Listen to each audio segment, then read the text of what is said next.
talked a lot about this Iran deal. You're feeling very good about that. I want to talk to you now. You spoke with the VFW today. You spoke today for our veterans. Boy, rough ride for the veterans recently. This terrible attack in Tennessee. Yeah. Heartbreaking. And also, though, a systemic issue, and I know that you raise it, with the VA and health care. Well, you know, the situation with the VA has always been, we make a promise, but too often under-resourced, right? So it is my firm belief we have a sacred duty to these guys and gals that when they have served us as bravely as they have, when they come home, we're supposed to be there for them. But when you look at the budget historically, it's been shortchanged. It was worse during the Vietnam era when those guys came back. Mm-hmm.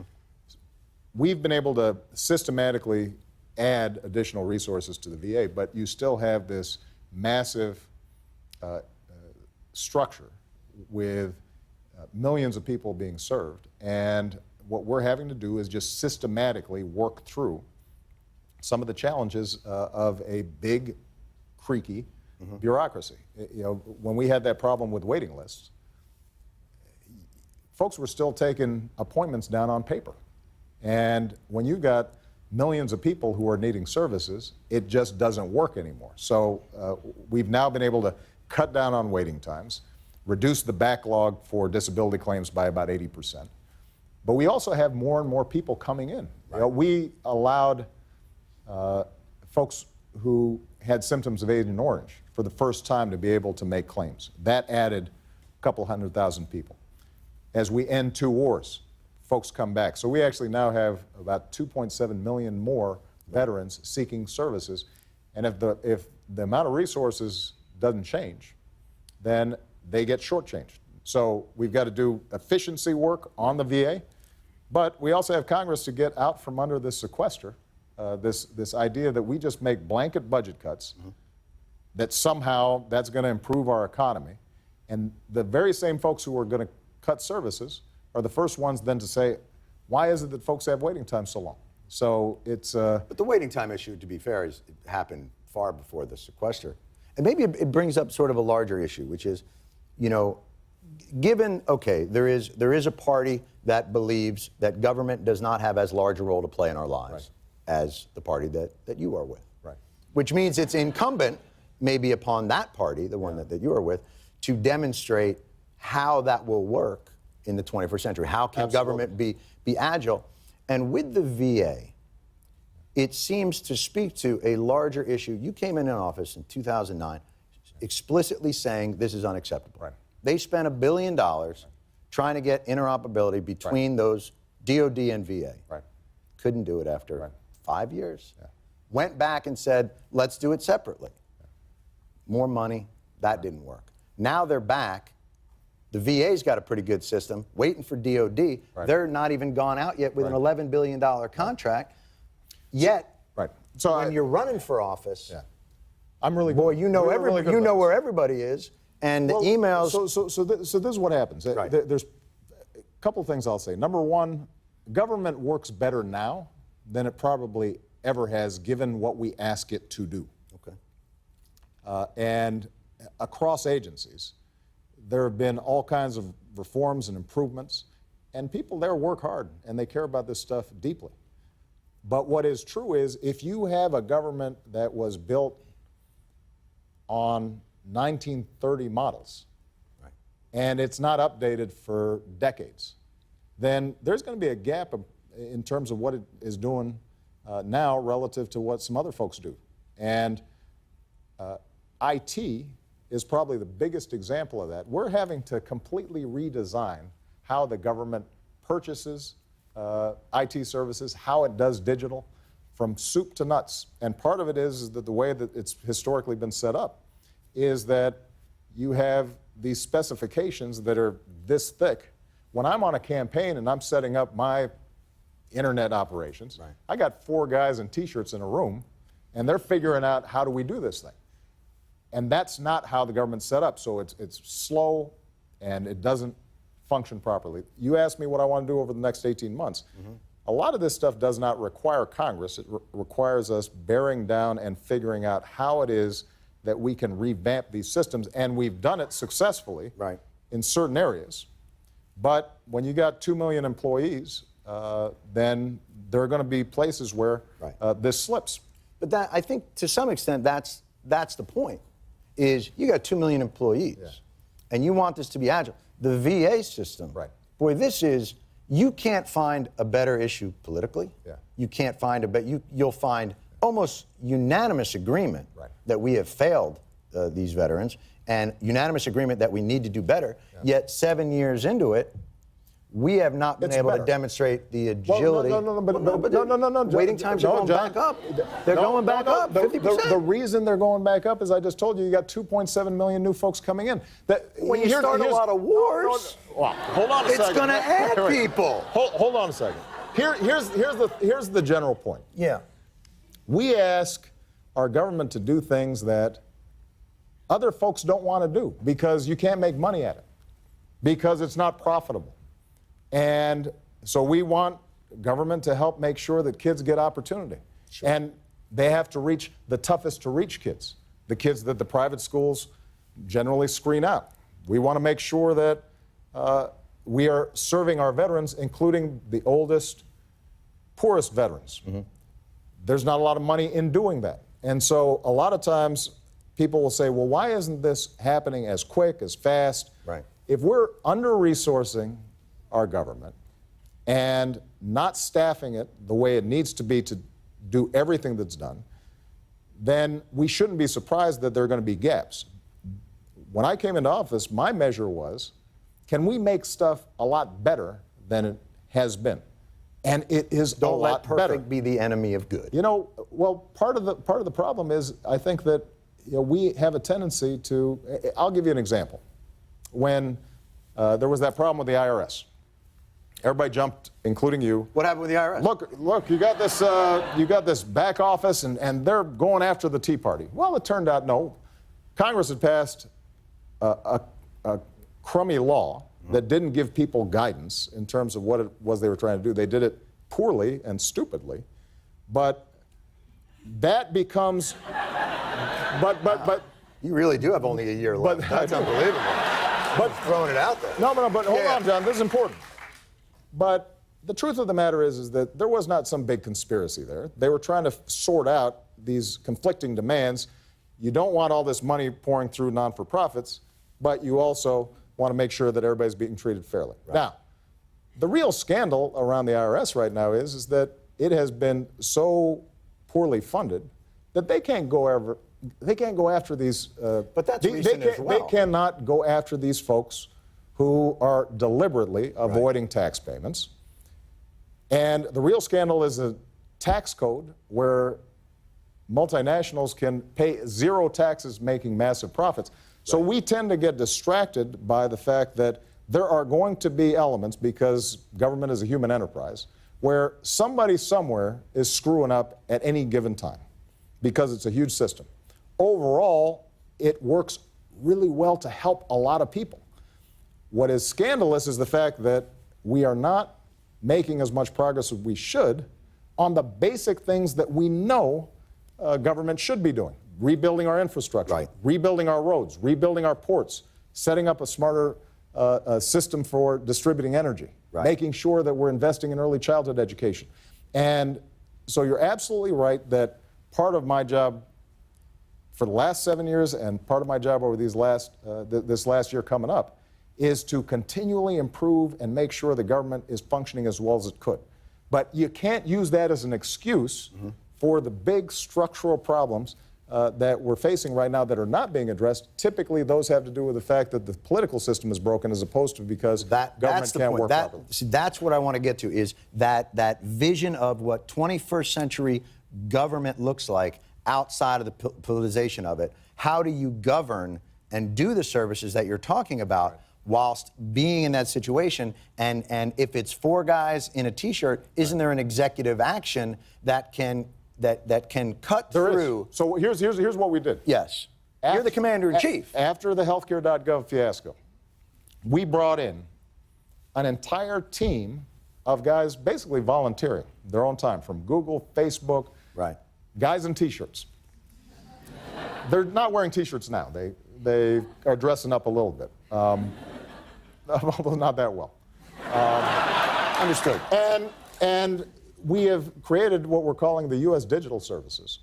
And we're basically getting guys to rotate in for a year or 2 years. And we're just putting them on a whole bunch of these problems, whether it's how do we make an SBA loan easier to get?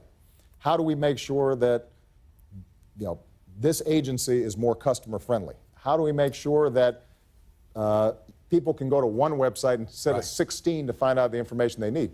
So these guys are spreading out throughout the government, and they are, in fact, systematically chipping away at a lot of these problems.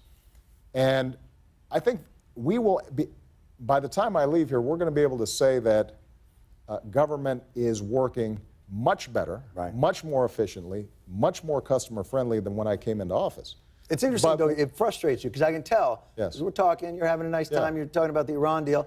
When we talk about things that don't work, I think it's frustrating to you because you feel like we're amplifying things out of proportion. And I might agree with that, on certain issues. And that is absolutely true that we are. Because well, the VA, though, I would take an exception to. Well, look, the issue with the VA is if there's one veteran who's not getting the services they need, then we're failing that veteran. And that's absolutely critical. But let's take something like homelessness among veterans. So we've cut that by a third. No question. Now, I've still got 2/3 of these folks that we've got to make sure have proper housing, because if they fought for us, they should be able to find a home here in the United States of America. And but this goes to but this goes to the larger point. You asked me how I'm doing and how am I feeling and senioritis and am I feeling pretty good right now? One of the things I'm proud of, and this is not just me, this is our entire team, is we have looked at a whole slew of problems when we came into office, and we've said, where can we advance the ball down the field each and every time across the board?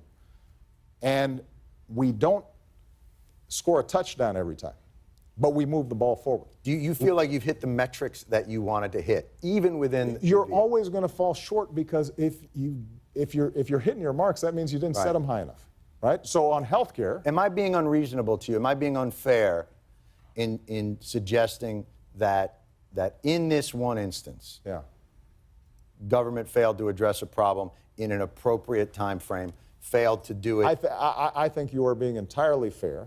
That the VA has not done what it needs to do in terms of our veterans.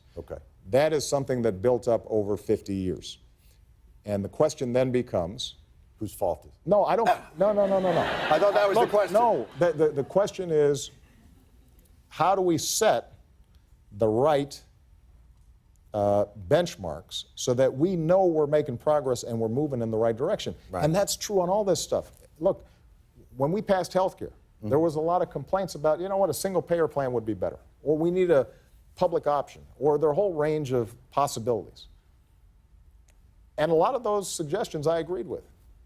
But what I knew was, given the legacy systems that we're inheriting, given the politics of this country, given that people are always afraid of something new, given obstruction and resistance from the other side, for us to get this done and suddenly have 16 million people who have health care that didn't have it before, and 100+ million people who know that if they lose their job tomorrow, they can still get health care even if they've got a pre-existing condition.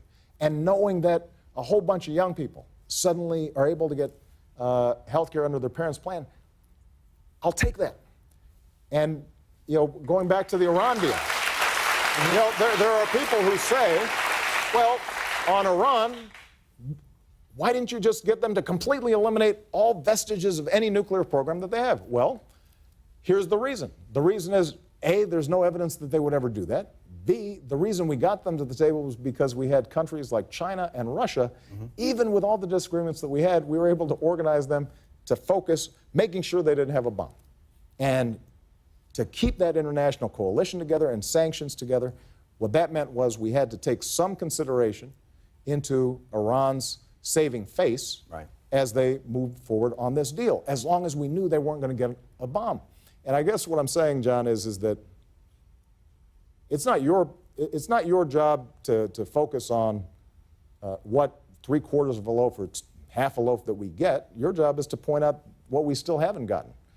And that's why our democracy works, is because we're constantly hungry to keep on making improvements. You're going to really go with this whole sandwich analogy the whole way? It's a good sandwich. But what we can't lose sight of, I guess what I do fight against is... I feel it. No, I felt the mood change. No. I felt it. Here's what I fight against. Yes. What I fight against is the cynicism. That's not cynicism. No, I'm not saying you are, but the cynicism that is fed by this notion that government doesn't get stuff done. And the truth of the matter is that whether it's our military or all kinds of public servants in the VA or in ag or in all the agencies that work with us, every single day there's a bunch of stuff that is getting done that is really important and helps a lot of people. And if those of us who believe that government have some role in the interests of fairness or objectivity or what have you, don't acknowledge and focus on the enormous successes, but also the fact that, yes, this is a human enterprise. Yes. There are going to be some trade-offs. There's going to be somebody somewhere screwing up at some point. When problems are identified, they've got to be fixed. Sometimes they won't get fixed as fast as they should. If we lose sight of that, then we're feeding into this narrative that basically says there's nothing we can do. And then what you get are protest movements on the left or the right. I mean, to some degree, the Tea Party is an expression of frustration. They see a bunch of stuff going on that they don't understand, they feel threatened by, and then they react, including me. You make them sound like bunnies. Yeah, is that a car? So I mean, the one thing that I feel deeply about, and this is something I'll feel deeply about when I leave government, is stuff gets better if we work at it and we stay focused on where we're going. It doesn't immediately get all solved. And I warned against this when I was running for office, because everybody had the hope posters and the this and the that, and everybody was feeling like, hey, man, we didn't make those, you made those. No. Hey, blaming us. No. That wasn't us. No, I like the poster. I'm pretty sure that came from you. It was a nice poster. No, but what I'm saying is that if you look at what I said at the time, I said, this is going to be an ongoing project, and it's a project of citizens. It's not just fix it. It's how do we work together to get things done, and it will be imperfect. Yes. But over time, is it better? And here's the thing I can say, John. Yes. I can say this unequivocally. The VA is better now than when I came into office. It is better now than when I came into office. Government works better than when I came into office. The economy, by every metric, is better than when I came into office. And so the reason I can sleep at night is I say to myself, you know what? It's better. Now, am I satisfied with it? No. And should voters be satisfied with it? Absolutely not, because otherwise, if we get complacent and lazy, then stuff doesn't happen. No, that's totally what I was saying. That's what you're saying too. You and me, we're right there. Can I tell you something? You can. I have no idea where we are commercial-wise. I'm gonna throw to commercial. Here's what we'll do. We'll throw to a commercial. We'll come back and we'll talk some more. This time we'll talk a little bit about what do you want to talk about next? I'll leave it up to you. Okay. Whatever the subject matter is. Yeah. We'll be right back with more from President Obama. Right after that.